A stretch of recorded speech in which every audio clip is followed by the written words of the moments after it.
आशीष, ये बताएं कि किस तरीके की परिस्थितियां वहां पर बनी थी और कितनी देर के बाद प्रशासन एक्टिव मोड में आया है?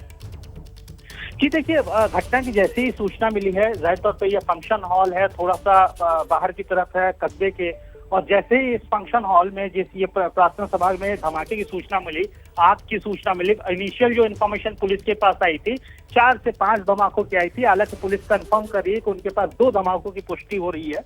उसके तुरंत बाद ही पुलिस, फायर सर्विस के ऑफिशियल्स और हेल्थ डिपार्टमेंट का ऑफिशियल ये घटनास्थल पहुंचते हैं।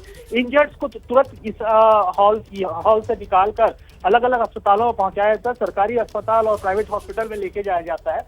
और उसके तुरंत बाद पुलिस इतनी सीरियसनेस को, ब्लास्ट चूंकि सस्पिशियस ब्लास्ट है, सीरियस घटना के सीरियसनेस को समझते हुए पुलिस ने तुरंत ही इस फंक्शन हॉल को सील कर दिया है और किसी को भी अंदर जाने की इजाजत नहीं दी जा रही है। अब सारे साक्ष्य इकट्ठा किए जा रहे हैं।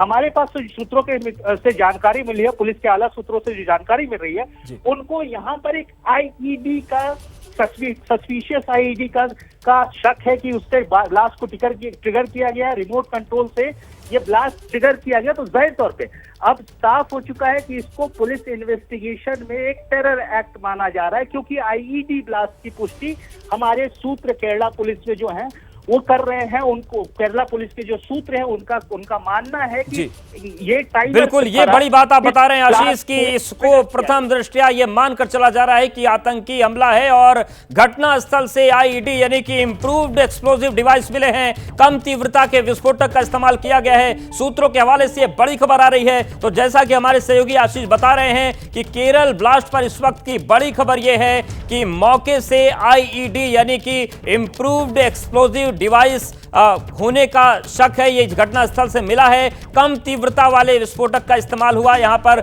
लो इंटेंसिटी ब्लास्ट किए गए। और यह भी जानकारी निकलकर सामने आ रही है कि जो जांच अभी शुरू हुई है, प्रथम दृष्टया यह मानकर चला जा रहा है कि यह आतंकी वारदात है और अब इसके तारों को जोड़ने की कोशिश की जा रही है। तो बड़ी खबर केरल ब्लास्ट को लेकर सामने आ रही है। लो इंटेंसिटी विस्फोटक का इस्तेमाल किया गया, आईडी मौके से बरामद हुआ है। सूत्रों के हवाले से यह बड़ी खबर आ रही है। नीरज, लंबे वक्त के बाद, बड़े लंबे अंतराल के बाद इस तरीके की घटना देश में हुई है। निश्चित तौर से यह आंतरिक सुरक्षा के लिए एक बड़ी चुनौती भी है। निश्चित रूप में जिस तरह से सीरियल ब्लास्ट हुआ है, जो घटने का अभी तक मोटिव सामने आया है, उससे ये कहा जा सकता है कि ये एक आतंकी घटना है और कहीं ना कहीं ये व्यवस्था को तितर बितर करने का प्रयास है। क्योंकि पिछले काफ़ी दिनों से आप देखें तो सरकार ने, केंद्रीय एजेंसियों ने आतंकियों के बहुत सारे ठिकानों पर छापेमारी की, बहुत सारे लोग पकड़े गए, चाहे वो कश्मीर हो या देश के दूसरे हिस्से हो। एनआईए ने ज़बरदस्त कार्रवाई की और पिछले काफ़ी दिनों से देश में आंतरिक सुरक्षा को लेकर सरकार ने बहुत काम किया था। राज्य सरकारों ने भी बड़ा सहयोग किया, केंद्र सरकार लगातार काम कर रही है।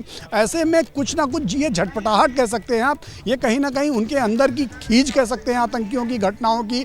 और पिछले कुछ दिनों में आपने देखा जैसे पीएफआई को बैन किया गया, और पीएफआई का सबसे बड़ा केंद्र कहाँ था? वो केरल था। जो सबसे बड़ी एक्टिविटी थी वो केरल में थी। तो पीएफआई को बैन, उनके जो संगठन थे, जो तमाम आतंकी संगठन थे, उनको बैन करना, उनके खिलाफ कार्रवाई करना, एनआईए का जबरदस्त शिकंजा कसा जाना, तो कहीं ना कहीं आतंकी घटना जो संगठन है उनके अंदर ये झटपटाहट है। और ये आप कह सकते हैं कि सरकार को एक तरह से चुनौती देने के लिए ये घटना की गई, क्योंकि बड़े विस्फोट करने में आपको बहुत जिलेटिन और तमाम चीज़ों की आवश्यकता होती है। ऐसे लो इंटेंसिटी जो बम हैं और जो आप कह सकते हैं जो जिससे आप हमला कर सकते हैं, उनका यहाँ प्रयोग किया गया।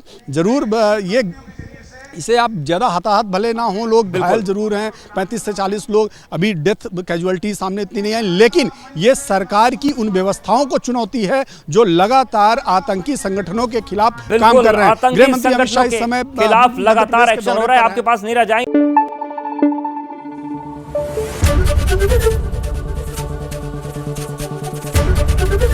एबीपी न्यूज आपको रखे आगे।